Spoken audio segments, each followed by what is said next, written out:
오늘날 세상을 강력하게 움직이는 여러 가지 것들이 있습니다. 뭐 무기도 있겠고 뭐 여러 가지가 있겠죠. 그 중에 잘 눈에 보이진 않지만 세상을 움직이는 강력한 단어 중에 하나가 빚입니다. 이런 빚 말고 돈, 빚. 한 세대 전에는 은행이 이렇게 돈을 빌려주는 일은 매우 드물었습니다. 신용카드도 없었고 또 학자금 대출도 생각조차 하지 못했습니다. 저 어린 시절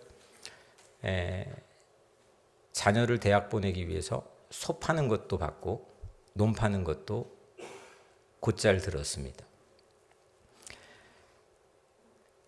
빌려주는 대출 시스템은 있었지만 강력한 통제 범위 안에서 했기 때문에 자기 수입 한도 내에서 사람들이 살았습니다. 그런데 요즘은 대출뿐만 아니라 마이너스 통장 또 신용카드 보편적입니다. 30년 모기지 상환이라고 하는 제도는 1930년 미국의 대공황 이후에 생겨난 미국의 새로운 하나의 문화입니다. 중산층에게 집을 살 기회를 제공하고 돈이 없어도 그 집을 얻을 수 있는 그런 기회를 제공하기 위한 하나의 시스템입니다. 지금도 미국의 집을 구입하는 92%는 30년 상환, 모기지 상환이라는 제도를 활용한다고 합니다. 물론 이로 인해서 많은 사람들이 누리고 있습니다. 우리 교회도 마찬가지입니다. 하지만 가장 큰 이익을 보는 이 전문가들의 결론은 가장 큰 이익을 보는 집단은 은행입니다. 그리고 투자자입니다. 이 중산층은 평생 학자금 갚고 집 갚고 차 갚고 빚에 의해서 살아갑니다. 혹 내 직장이 이뤄져서 그 빚을 갑자기 못 갚으면 어떻게 할까라고 하는 불안도 오늘날 젊은이들에게는 상당히 많이 번져 있다고 합니다. 특히 이렇게 전쟁이 일어나고 세계 경제가 불확실한 상황 속에서는 또 AI가 출현하고 그런 요소들은 우리에겐 상당히 많이 있습니다. 그걸 끌고 나가는 가장 중요한 축 중에 하나가 빚입니다. 미국은 세계에서 가장 빚이 많은 나라입니다. 그걸 쌍둥이 적자라고 합니다. 무역 적자와 재정 적자가 천문학적인 숫자입니다. 많은 나라가 상반불능의 엄청난 빚을 떠안는 방식으로 세계 경제가 구축해 가고 있습니다. 이 빚이라는 것은 모든 것을 뭔가에 묶여놓고 의존하게 만듭니다. 빚의 가장 치명적 문제는 정신을 지배한다는 겁니다. 여러분들 혹시 아주 빚 독촉에 시달려보는 경험이 있습니까? 어린 시절 여러분들이 자녀였을 때 부모가 그런 경험을 해본 적이 있습니까? 모든 정신을 지배해버립니다. 오늘 바울은 이 본문의 첫 번째 우리는 빚진 사람입니다 라고 시작합니다. 12절이죠. 우리가 빚진 자로 돼. 그런데 이게 빚졌다라고 말하는 것은 빚진 거를 말하려고 하는 목적이 아니고 빚지지 않았다라고 하는 것을 말하기 위함입니다. 무엇에 빚지지 않았느냐? 12절이죠. 우리가 빚진 자로 돼 육신에게 져서 육신대로 살 것이 아니니라. 우린 빚진 자지만 육신에게 빚지진 않았다는 겁니다. 우리는 육신에 빚을 지지 않았습니다. 육신이 우리에게 베푼 게 없습니다.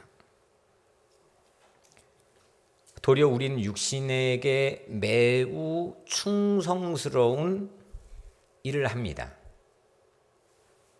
먹여주고 입혀줍니다. 그래서 우리는 육신에 갚을 빚이 없습니다. 문제는 우리가 육신의 빚진 자 행세를 한다는 겁니다. 내가 육신에게 빚을 지고 있는 채무자인 양 살고 있다는 겁니다. 그래서 바울은 우리는 육신에게 빚을 지지 않았습니다 라고 하는 화두를 던진 겁니다. 왜 바울은 우리가 빚을 졌다고 말했다가 또 어떤 부분은 빚을 지지 않았다고 말하고 있는 걸까? 빚진 것은 무엇이고 빚지지 않는 것은 또 무엇인가? 오늘 바울은 빚졌다라고 하는 말에서부터 시작해서 오늘 17절 마지막 절에는 그리스도와 함께 공유 상속을 받는 자라는 걸로 끝맺음을 합니다. 이 이야기를 그렇게 전개합니다. 빚을 졌는데 지금 내게가 아닌데 나중에 가보니까 내게 아닌 것도 내 거라는 것을 알게 되는 이야기를 스토리텔링 하는 게 오늘 본문입니다. 여러분들은 무엇에 빚지고 살고 있습니까? 바울은 오늘 우리에게 두 가지 삶을 이야기합니다. 노예로 사는 삶과 자녀로 사는 삶입니다. 여러분 노예입니까? 자녀입니까? 물론 이 시대에 노예라고 하는 건 우리 주변에는 없기 때문에 황당한 얘기는 나에게 하지 마세요. 내가 어떻게 노예입니까? 또 아니면 뭐 당연하게 난 자녀인데 뭐 괜히 물어보나 생각하면서 이걸 그냥 건성으로 흘려 들어 버릴 수도 있을 것 같습니다. 하지만 우리 각자의 삶의 패부를 꿰뚫는 상당히 핵심적인 질문입니다. 우리는 노예로 살고 있습니까? 자녀로 살고 있습니까? 세 가지 대지를 따라서 오늘 말씀을 함께 나누려고 합니다. 먼저 첫 번째로는 우린 육신의 빚을 지지 않았습니다. 육신의 빚을 지지 않았습니다. 오늘 말씀을 다시 읽어보면 육신에게 져서 육신대로 살 것이 아니니라. 우린 육신에게 빚을 져서 육신대로 살 것이 아니다. 육신이 시키는 대로 해야 될 필요가 없다. 난 육신에게 채무 관계가 없다. 이 말씀을 더 깊이 이해하려면 출애굽 구약의 출애굽 이야기를 조금 오버랩을 할 필요가 있습니다. 이스라엘 백성들은 이집트에서 노예였습니다. 이집트에서 오랜 기간 동안 마치 빚진 자처럼 살아왔습니다. 시키는 대로 했습니다. 시키면 노동해야 됐습니다. 그 채무를 다 갚아야 되는 것처럼 살았습니다. 뭔가 빌려준 것도 없는데 그들은 그렇게 살았습니다. 430년 동안 그렇게 살았습니다. 대를 이어서 빚쟁이처럼 살았습니다. 그런데 하나님이 그들을 구출했습니다. 그를 출애굽이라고 하죠. 거짓된 채무 관계를 하나님이 끝내주셨습니다. 그리고 모세가 그 출애굽할 그 즈음에 하나님께서 모세가 바로왕 앞에 설 때 할 말을 일러줬습니다. 핵심적인 말 하나입니다. 이건 결정적인 말이었습니다. 그 말이 출애굽기 4장 22절입니다. 너는 바로에게 이르기를 여호와의 말씀에 이스라엘은 내 아들 장자라. 너는 바로 앞에 서면 하나님이 나에게 말했는데 우리 백성은 하나님의 맏아들이라고 했어 라고 선언하라는 겁니다. 아니 노예인데 하나님의 신의 맏아들이라고 선언하라는 겁니다. 완전히 바뀐 겁니다. 그때부터 출애굽이라고 하는 사건이 떠올려지면 사실 지금까지도 유대인들은 그런 전통을 가지고 있습니다. 출애굽은 하나님의 자녀가 되는 새로운 정체성을 획득하는 결정적 카이로스의 순간이었다고 그들은 지금도 그렇게 생각합니다. 많은 말씀들이 있지만 제가 그 박사과정의 논문 썼던 호세아 11장의 1절을 보면 이스라엘이 어렸을 때 내가 사랑하여 내 아들을 애굽에서 불러냈거늘. 출애굽 이집트를 이스라엘 백성이 어릴 때 불러냈다. 사랑해서. 왜? 아들이었으니까. 그래서 이 하나님의 아들이었다는 것, 하나님의 자녀였다는 것, 이게 출애굽의 가장 결정적인 모티브였다는 겁니다. 결국 이를 조금 요약해 보면 오늘 본문에 맞게 요약해 보면 출애굽은 빚쟁이로 시달리는 아들을 빚쟁이로 시달린 아들을 구출해낸 아버지의 사랑 이야기가 출애굽입니다. 이젠 나왔습니다. 근데 광야입니다. 광야를 지나서 하나님이 깃발을 꽂아놓은 약속의 땅으로 가야 합니다. 여행이 시작되었습니다. 그런데 웬일입니까? 백성들이 자꾸 이상한 말을 습관적으로 합니다. 이집트로 돌아가자는 겁니다. 이게 오늘 가장 핵심적인 문제제기입니다. 이집트로 돌아가자는 겁니다. 왜냐하면 약속의 땅이 보이지 않고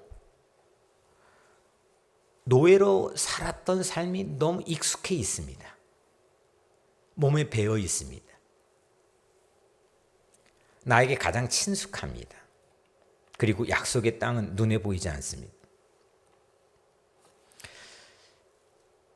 이 말은 곧 즉 빚쟁이의 삶을 청산해 줬는데 다시 빚쟁이의 삶으로 돌아가겠다는 겁니다. 이때마다 하나님께서 그들에게 해주시는 게 있습니다. 돌아가려는 발걸음을 붙잡았던 건 한 가지입니다. 구름 기둥과 불 기둥입니다. 아무리 그들이 말을 하고 그들의 심리가 막 움직이고 마음이 요동치고 나 갈 거야, 난 못 살겠어, 난 못 가겠어 라고 해도 구름 기둥이 가면 그들은 갑니다. 불 기둥이 밤에 멈추면 그들은 멈췄습니다.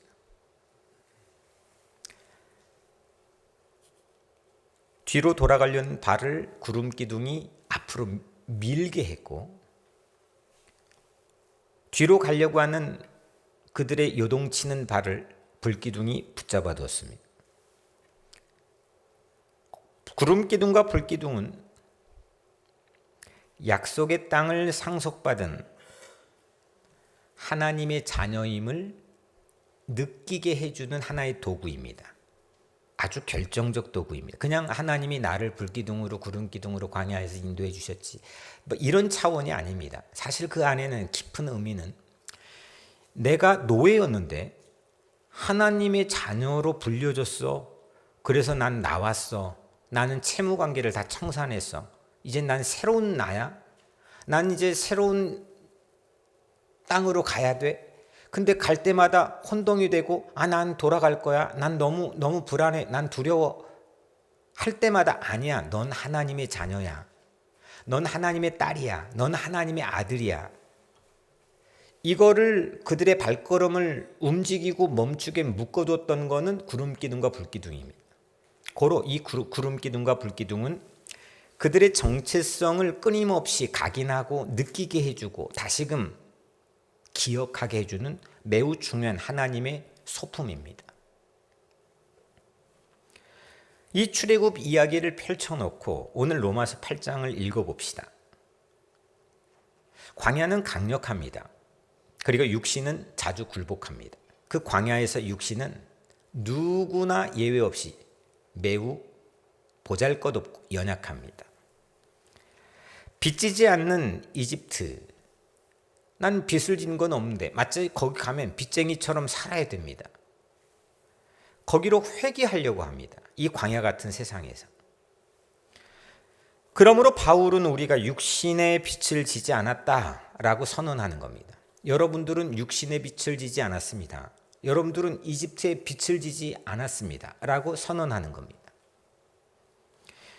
육신의 노예가 아닌데 우린 자꾸 돌아가려고 합니다. 육신이 시키고 요구하는 대로 하려고 합니다.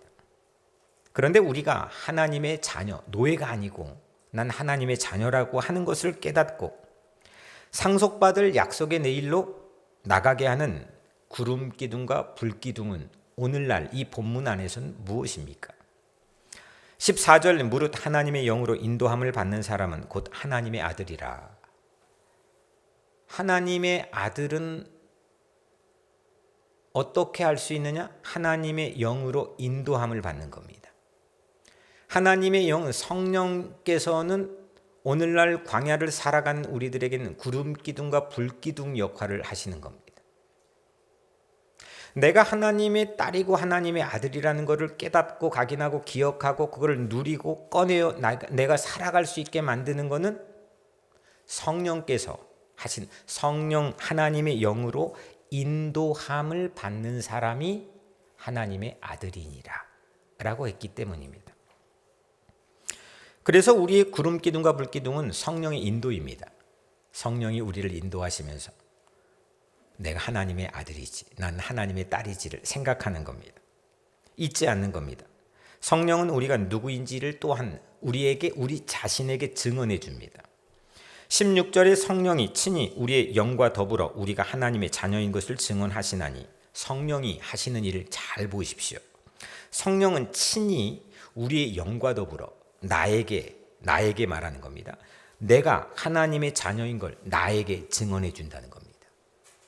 내가 하나님의 자녀인지 아닌지를 어떻게 잘 까먹기도 많이 하고, 여러분들은 24시간 동안 얼마나 그걸 인지하고 살아갑니까? 얼마나 그 서티피케이션을 꺼내어서 활용하고 살아갑니까?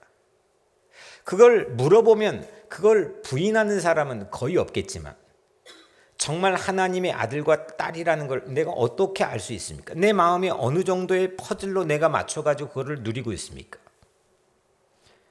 성령이 우리의 영과 더불어 우리가 하나님의 자녀인 것을 증언해 주신다 했습니다. 성령은 우리가 하나님의 자녀인 것을 증언해 줍니다. 성령이 오셔서 우리 마음에 계실 때, 내 안에 내주하실 때, 첫 번째 가장 강력한 성령이 하신 일의 표지가 무엇이냐? 우리가 하나님을 아버지로 인정하는 겁니다. 여러분들은 하나님이 여러분들의 아버지이십니까? 네. 진짜 이 엄청난 파격적인 놀라운 일이 진짜 여러분들에게 일어난 겁니까? 여러분들 하나님 진짜 아버지이십니까?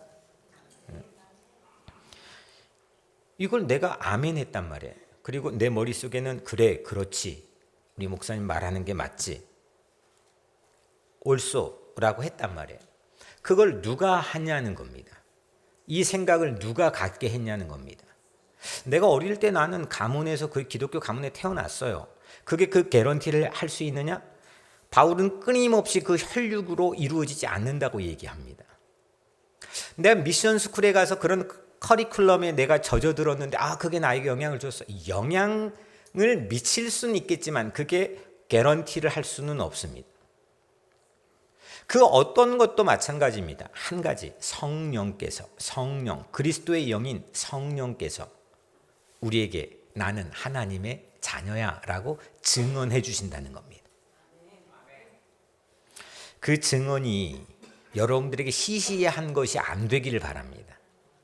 여러분들에게 보아와 같은 음성이 되기를 바랍니다.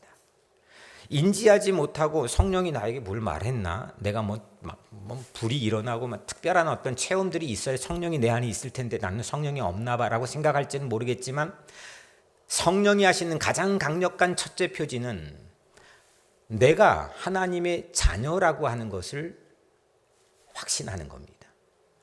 누리는 겁니다. 그래야 우리는 저 약속의 땅까지 갑니다.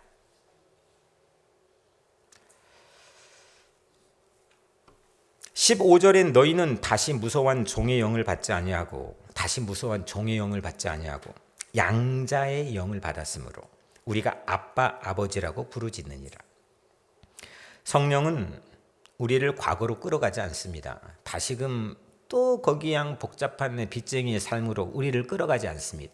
내 육신이 요구하는 대로 그냥 육신대로 살아가고 내가 원하는 대로 내 소욕대로 살아가는 삶을 또 성령께서는 돌아가게 하지 않으십니다. 성령은 상속받을 미래로 우리 발걸음을 인도합니다. 구름 기둥과 불 기둥이라는 강력한 소품으로 우리의 발걸음을 멈췄다 나가겠다.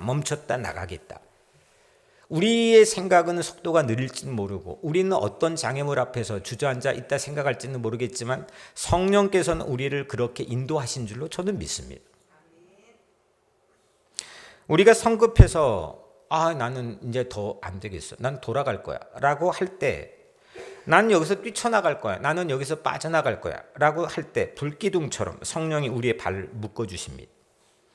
그리고 나는 어디로 가야 될지 모르겠어, 나는 정말 혼란스러워, 길을 잃었어, 방황할 때 구름기둥처럼 성령이 우리를 앞으로 정확한 길을 걷게 하신 줄로 믿습니다. 그 성령의 인도하심이 광야에서 지도입니다.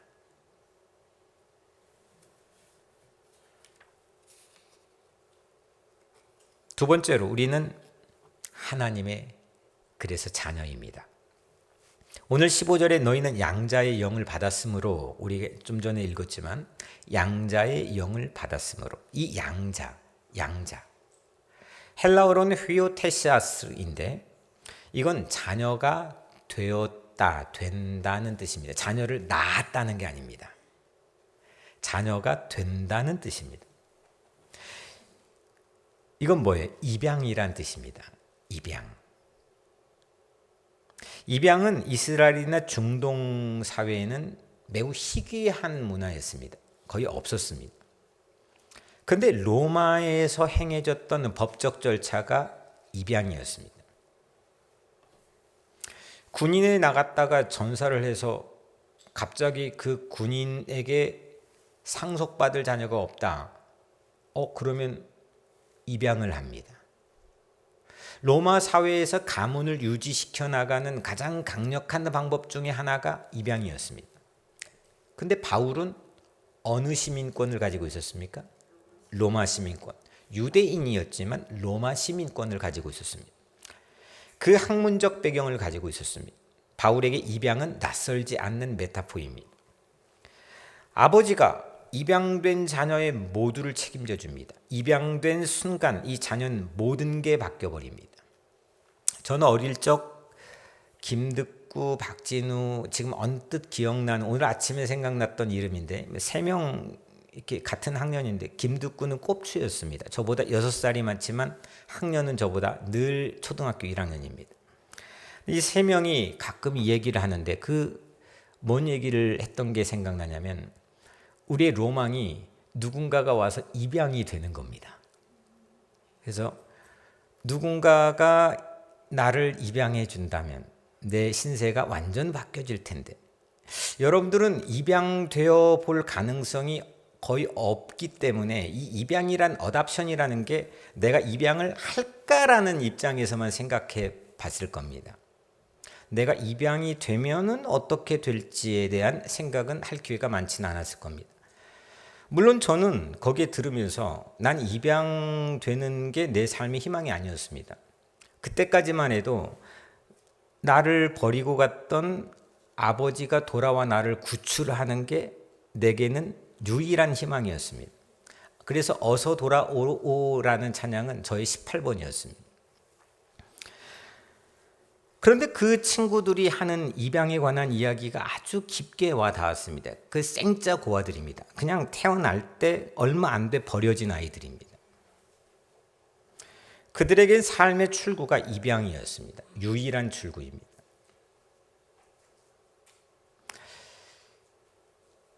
아버지가 입양된, 하나님이 입양을 했다. 그 자녀의 모든 걸 책임져 준다는 겁니다. 이게 복음이 말하는 양자됨입니다. 그런데 여러분들 이 입양을 좀 거꾸로 뒤집어서 비유를 좀 더 깊이 생각해 보면, 입양되었다는 것은 이전에 태어날 때부터 자녀였다는 거예요? 아니라는 거예요? 아니라는 거죠. 우리는 어느 누구도 하나님의 자녀로 태어나지 않았다는 걸 말하는 겁니다. 성경은 우리가 본질상 진노의 자녀였다는 겁니다. 우리는 누구도 어떤 누구도 하나님의 자녀로 태어나지 않았습니다. 양자의 신분을 받았다는 건 우리가 뭘 염두에 둬야 되면, 내가 지금 그럴듯한 신앙인 같고 나는 목사고 장로고 뭐고 한다고 치더라도 우리 모두는 예외 없이 잃어버려졌던 때가 있었다는 겁니다. 우리는 하나님의 자녀가 본래 아니었고 본질상 진노의 자녀였던 때가 있었다는 겁니다. 이게 입양이라고 하는 휘오테시아스라고 하는 말이 담고 있는 의미입니다. 영적인 고아였습니다. 죄의 노예들이었습니다. 그것이 우리의 현실입니다. 이집트에 마치 빚쟁이의 채무관계를 가져야만 되는 삶처럼 늘 헉헉거리며 살 수밖에 없는 존재들입니다. 그런데 하나님은 우리를 그 땅에서, 그 자리에서 그 위치에서 우리를 구하셨습니다. 그리고 우리를 입양했습니다. 독생자 예수 그리스도를 우리에게 보내셔서 십자가에 우리에게 대가를 지불하고 우리 죄를 대신하여 죽게 하심으로 우리의 모든 채무관계 빚을 대신 다 청산해 버렸습니다. 그걸 복음이라고 부릅니다. 그때부터 예수 그리스도를 믿는 자마다 출애굽 때부터 그들은 출애굽 4장 22절 그 한마디의 음성 때문에 지금까지도 우린 하나님의 맏아들이라고 하는 것처럼 우리는 예수 그리스도가 우리를 위하여 모든 속죄 제물의 대가를 지불했을 그 순간부터 그를 믿는 자마다 우리는 하나님의 딸이 되고 하나님의 아들이 되는 길이 열렸습니다. 영접하는 자 곧 그 이름을 믿는 자들에게는 하나님의 자녀가 되는 권세를 주셨으니 그 이름 예수의 이름을 믿는 자들에게는 하나님의 자녀가 되는 권세를 주셨다는 겁니다. 결코 시시한 게 아닙니다. 한 번 듣고 이게 평가할 만한 수준의 일이 아닙니다. 우리 삶의 가장 획기적이고 혁명적이고 놀라운 변화를 일으키는 일입니다. 하나님의 놀라운 사랑인 예수 그리스도를 신뢰하는 자들은 하나님의 자녀가 되는 권세를 누린다는 겁니다. 그래서 우리는 노예가 아닙니다. 자녀입니다. 노예가 아닙니다. 자녀입니다. 자녀가 시시합니까? 자녀의 누림을 여러분들은 누리고 있습니까? 광야를 잘 사는 길은 정체성의 변화를 기억하는 겁니다. 우리가 미국 이민 와서 우리가 살아가면 열심히 살면 되지 하는데 우리는 가끔 가다가 커다란 벽에 부딪힙니다. LA 폭동도 마찬가지였고 더 이상 벽이 있습니다. 그래서 우리는 끊임없이 이 코리안 아메리칸 소사이어티에서도 정체성 아이덴티티 교육을 사회에서도 교회에서도 중요하게 여깁니다. 우리 교회도 한국 학교를 하면 한국 정부에 돈을 보내줍니다. 이게 정체성이라는 건 지금 가장 강조하고 그거를 잘 발현해낸 건 안타깝게도 지금 모습이 안타까워서 안타깝게도 이스라엘인데 이 정체성에 대해서 어마어마한 교육을 합니다. 자기들 정체성 교육하는데 이게 설교 원고 없는 내용인데 지금 한 달 전부터 의원이 추천을 했다고 그래가지고 지금 미국의 가장 핵심적인 주의시 그룹에서 저를 초청해가지고 미팅에 계속 지금 전화 와서 지금 이 이야기를 왜 하는지 하여튼 정체성을 강조하려고 하는 겁니다.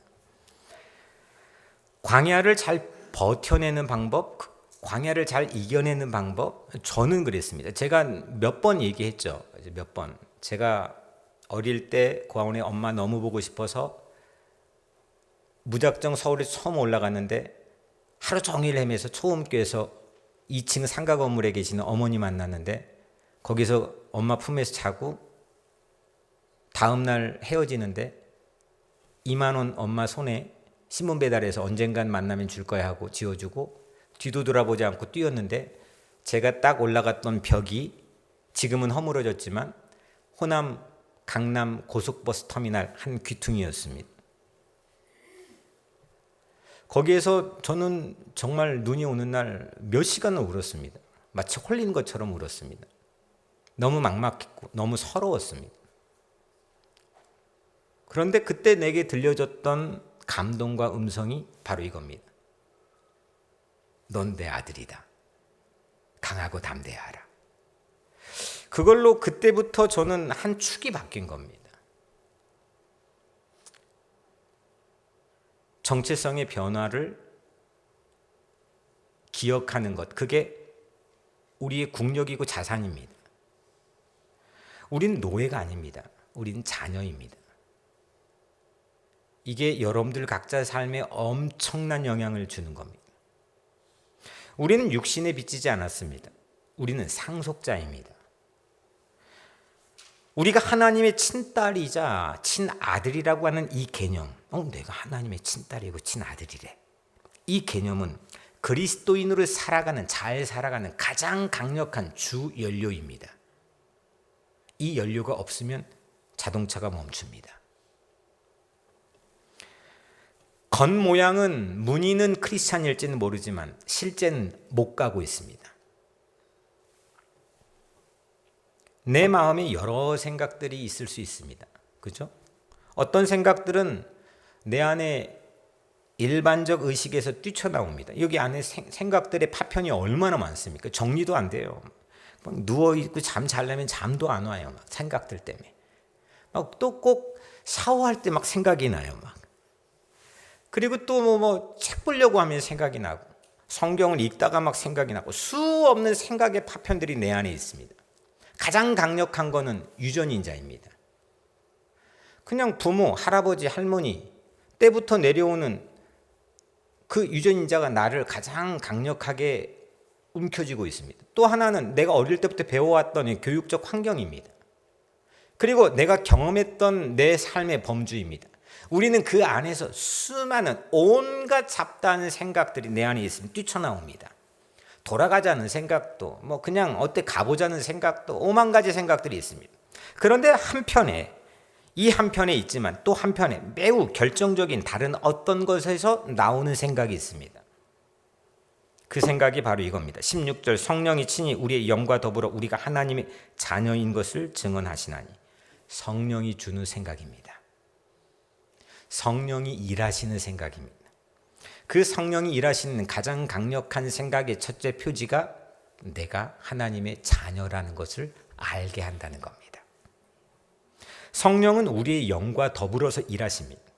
내 생각과 더불어 일합니다. 내가 하나님의 자녀라는 생각을 갖도록 확신을 줍니다. 그 확신이 어떻게 생겼습니까? 여러분들은 어떻게 하나님의 자녀라는 게 아멘했습니까? 그 확신이 어디에서 왔습니까? 뭔가의 확신을 하기 위해서는 검증을 합니다. 검증 공식을 집어넣습니다. 그리고 이게 맞는지 데이터를 돌려봅니다. 그리고 그것도 의심스러우니까 직접 보려고 합니다. 봤는데도 의심스러워서 생각이 오만 가지가 겹칩니다. 사람은 이렇게 연약합니다. 확신을 갖는 게 상당히 어렵습니다. 뭔가 한 가지에 확신을 갖는 게 어려운데 우리는 보이지 않는 하나님을 나의 아버지로 믿고 또 나는 그분의 딸이라고 하는 새로운 어떤 아이덴티티를 살아간다는 걸 어떻게 확신합니까? 성령이 우리의 마음의 생각들에 파괴되어 있는 파편들을 기가 막힌 퍼즐로 묶어서 문장들로 생각들로 정리해서 나에게 확신을 갖게 하는 겁니다. 그 역사가 성령을 통해 이루어진 데 여러분들이 각자 삶에 일어나게 되기를 축복합니다. 이미 일어난 것들을 활용하게 되기를 축복합니다.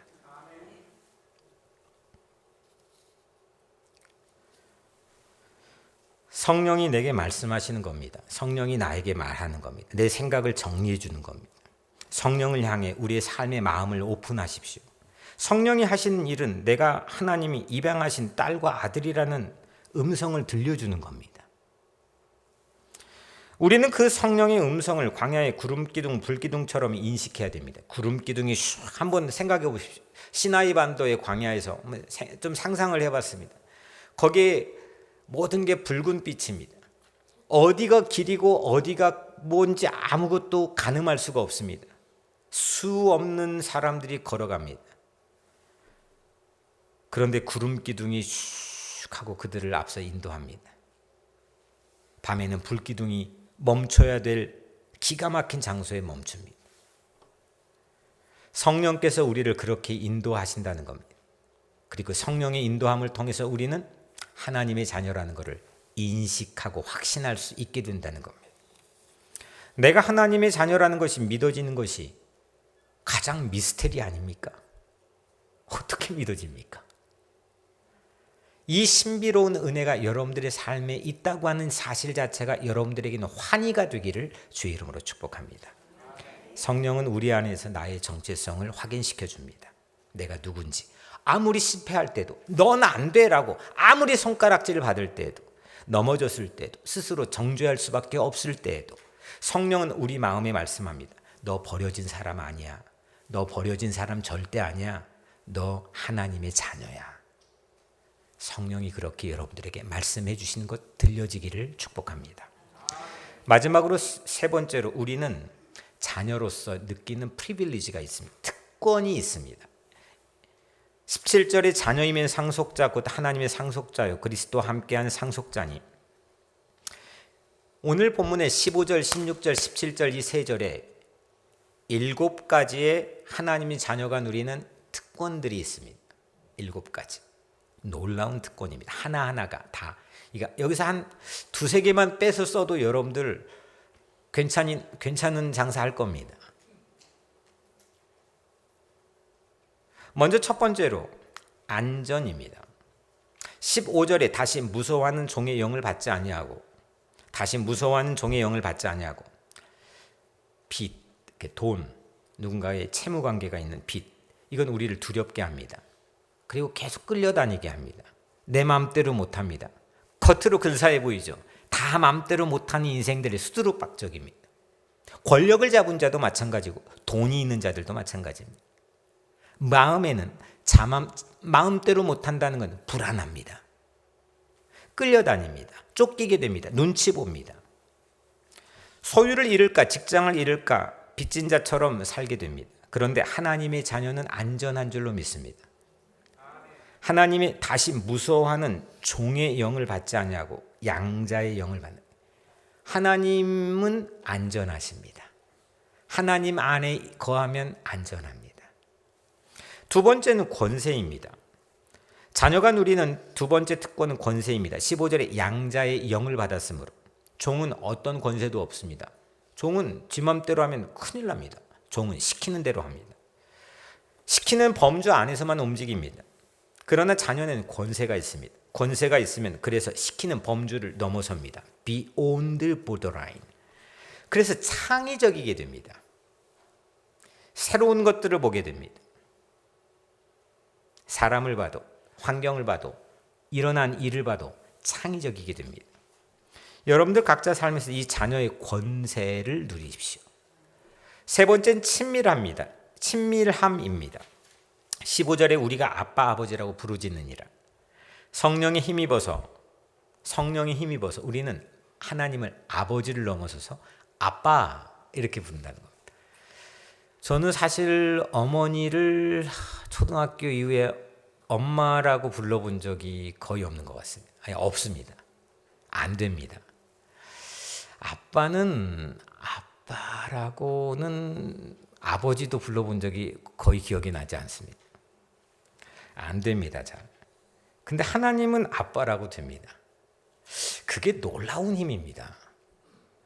이게 없으면 어떻게 그걸 메꿔서 이렇게 부재 상태를 메꿔 살아갈 수 있었을까 암담합니다. 아바라고 하는 건 원래 아람어인데, 아바가 아빠입니다. 아람어인데, 아람어는 그 히브리어, 이스라엘 말에 사투리라고 생각해요. 예수님은 히브리어를 사용하지 않고 아람어를 사용했습니다. 그러니까 우리식으로 하면 전라도 사투리를 사용하신 겁니다. 근데 그 아람어의 아바는 아빠입니다. 애가 아버지를 아주 친숙하게 부를 때 아빠 이렇게 부르는 겁니다. 20세기 최고 설교가였던, 본래 의사였다가 영국의 왕실에서 설교했던 20세기 최고 3대 설교가였던 로이드 존스 목사가 이렇게 말했습니다. 아빠는, 이 본문에서 아바는 어린아이가 내는 혓짧은 소리이다. 여러분들 혓짧은 소리 들어본 적이 너무 오래되셨죠? 혓짧은 소리는 언제 냅니까? 잘 모르는 사람 만났는데 혓짧은 소리 냅니까? 예? 저 이게 교인에겐 혓짧은 소리를 안 냅니다. 집에 가면 납니다. 아주 친밀한 사람에게서 혓짧은 소리가 나옵니다. 하나님은 멀리 있지 않고 아빠, 이 혓짧은 소리를 낼 만큼 우리 안으로 깊숙이 들어와 계신다는 겁니다. 이게 친밀입니다. 이 친밀이 나에게 주는, 사람이 무게 잡고 이렇게 다니는 것 같지만 친밀한 관계가 있다는 게 내 삶에 어떤 영향을 미치는지 여러분들이 누려보면 압니다. 넷째는 확신입니다. 16절, 성령이 친히 우리의 영과 더불어 우리가 하나님의 자녀인 것을 증언하시나니.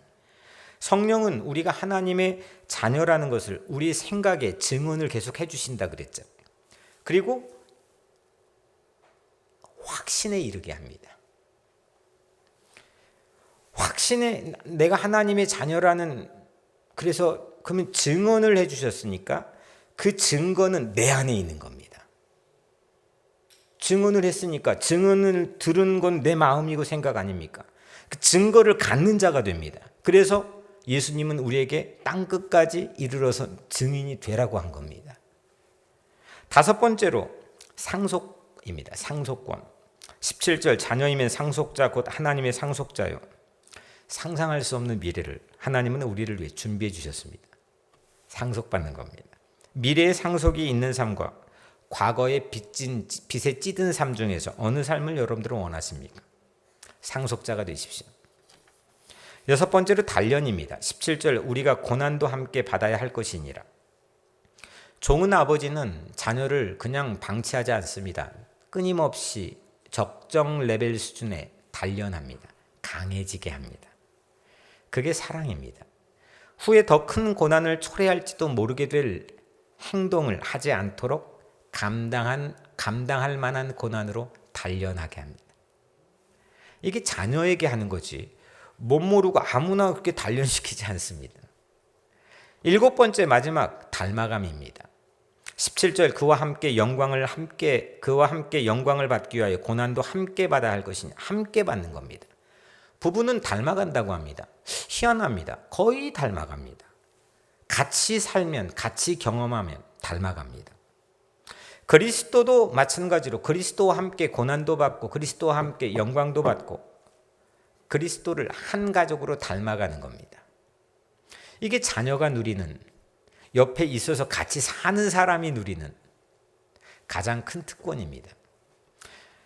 자녀로 살다, 오늘 제목입니다. 자녀로 살다. 이렇게 하나님이 자녀로 살 때 우리가 누리는 7가지 특권들을 살펴봤습니다. 안전, 권세, 친밀, 확신, 상속, 단련, 닮음.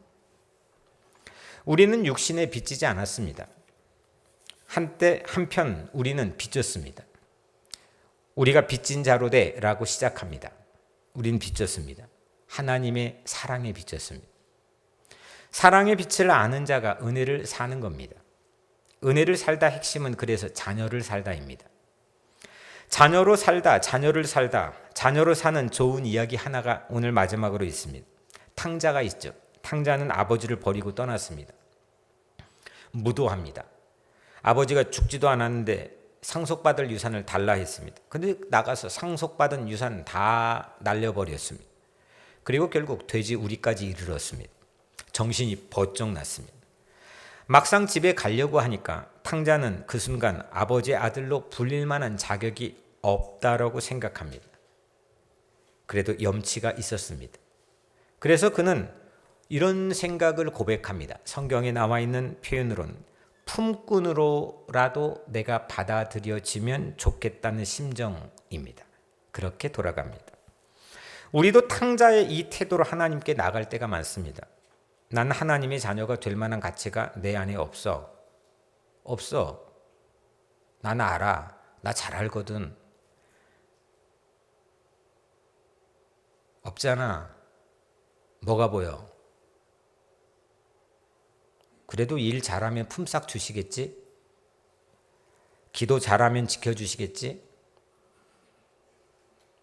헌신 잘하면 나를 그래도 지켜주시겠지? 혹 잘못하면 쫓겨날지 몰라. 다른 품꾼들과 치열하게 경쟁하는 수밖에. 이런 품꾼 메커니즘을 가지고 신앙생활을 하는 경우들도 상당히 많이 있다고 생각합니다. 그러나 아들이 집에 왔을 때 어땠습니까? 아버지는 종으로 품꾼으로 그 탕자를 받지 않았습니다. 달려갔습니다. 아들을 끌어안았습니다. 얼굴을 어금맡겼습니다. 볼을 비볐습니다. 아들이었습니다. 이게 복된 소식은 뉴스입니다. 하나님은 우리를 자녀로 받아주십니다. 하나님은 우리의 자녀임, 우리 아버지이십니다. 하나님의 자녀가 되는 것은 나에게 있지 않습니다. 내가 노력해서 하나님의 자녀가 되는 게 아닙니다. 하나님의 은혜일 뿐입니다. 우리는 그 은혜를 인정하고 받아들이며 믿고 신뢰하는 자녀됨의 삶을 살면 됩니다.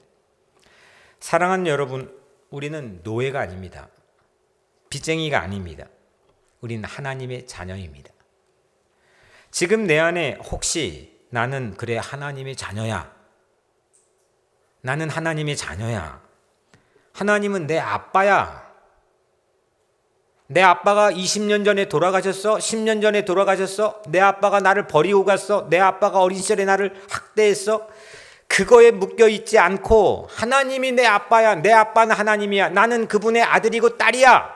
라고 하는 음성이 여러분들의 마음 깊이 들려진다면 성령이 여러분과 함께 하시는 증거인 줄로 믿으시길 바랍니다.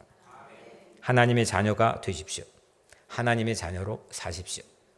하나님의 자녀됨을 누리십시오. 하나님의 자녀로 사는 특권을 만끽하십시오. 그 자녀로 하나님이 약속하신 그 땅을 향해서 나가게 되기를 주의 이름으로 간절히 축복합니다. 기도하겠습니다.